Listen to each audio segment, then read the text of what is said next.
The Wonky Donkey. The Wonky Donkey. Called Wonky Donkey. He was a honky tonky winky wonky donkey.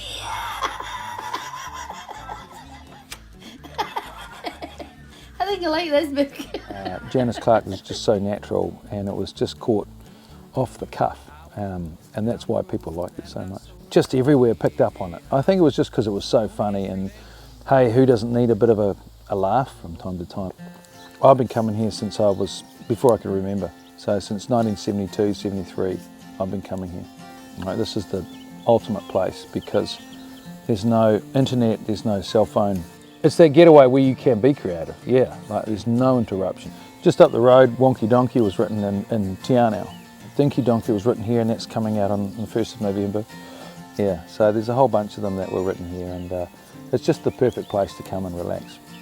My nana and granddad lived here for nearly 30 years in the old cabin. That home sort of feel, that memory of being home when you come here is connected here as well. But the fact that it's probably the least visited lake, I mean, we were out on the lake today and there was 3 people out there. You know, I live in Queenstown, in contrast to Queenstown, which is just so busy all the time. It's just a lovely place to come. Yeah. Janice Clark is the Scottish granny. Her daughter found the book for 20 cents in an op shop. And she knew the book, and she thought, oh, my mum will enjoy reading this book to her son Archer. And knowing that, they gave her the book and then started to record. And Janice Clark couldn't stop laughing, and that was a really good sign. But of course, I think it's now like 170, 180 million views. And that just launched the book overseas. One eye, he liked to listen to country music. It was quite tall and slim. He was a lanky honky tonky winky wonky donkey. It was on the Jimmy Fallon, it was on Stephen Colbert, the Good Morning America, it was talked about on the BBC. So the book had already done almost 1 million copies in Australia, New Zealand predominantly, and around the world. But within 3 or 4 months it had done another 2 to 3 million copies because of her. So she just really uber launched the book overseas. Yeah. I still laugh at it when I see it now. You just can't help it. Yeah, Janice and I are Facebook friends now, and her daughter as well, and we talk often, and the plan is to get her over here at some stage. I'll give you a bell when that happens.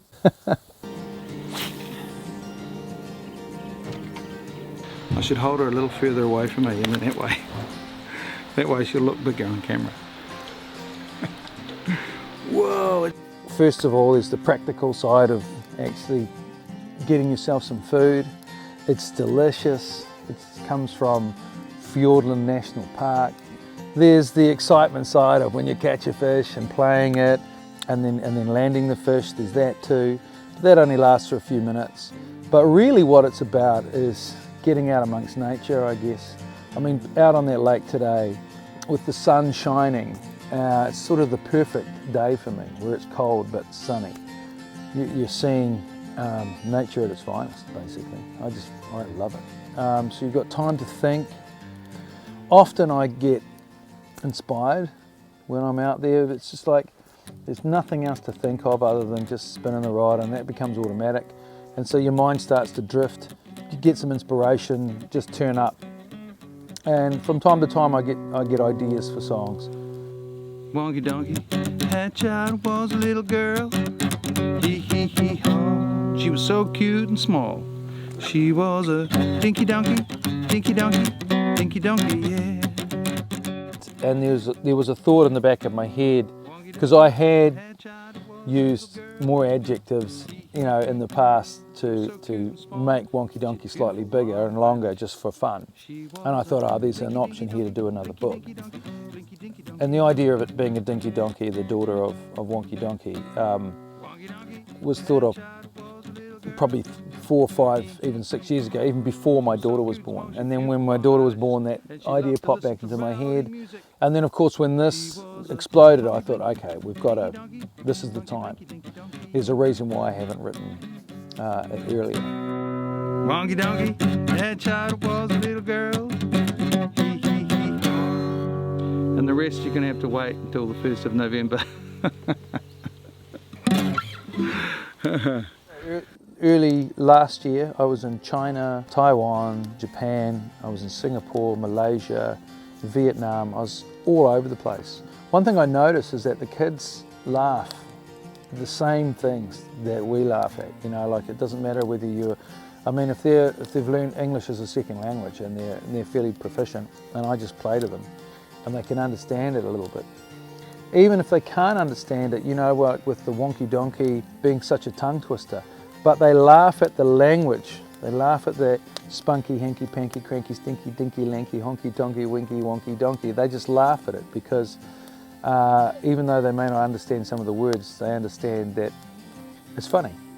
And so it's really humbling and it's really inspiring that I can write stuff that makes people all around the world laugh. Was a man, his name was Kirk, and he worked on a farm, and he always wore dirty purple work shirt, dirty purple work shirt, dirty purple work shirt. I've done it twice in Gore. I've done it once in the library, and I've done it at West End School, and I got all the kids and people in the library who turned up to sing the chorus Dirty Purple Work Shirt. And of course this song is written with Southland in mind. All the words in the song have ideally a rolling R, so I tested it just to see A, if it was funny, and B, if they liked it. And of course when you get 200 people all singing the chorus Dirty Purple Work Shirt and all who have Southland accents, and it made me smile immediately, and I thought, this is something that definitely I should do. So for sure I'll be doing that one in the future as well.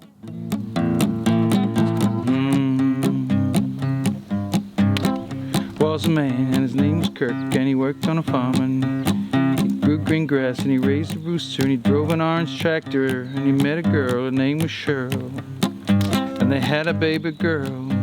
She was perfect, and they named her Kate. Because they couldn't do that to her. They couldn't give her a rolling R name.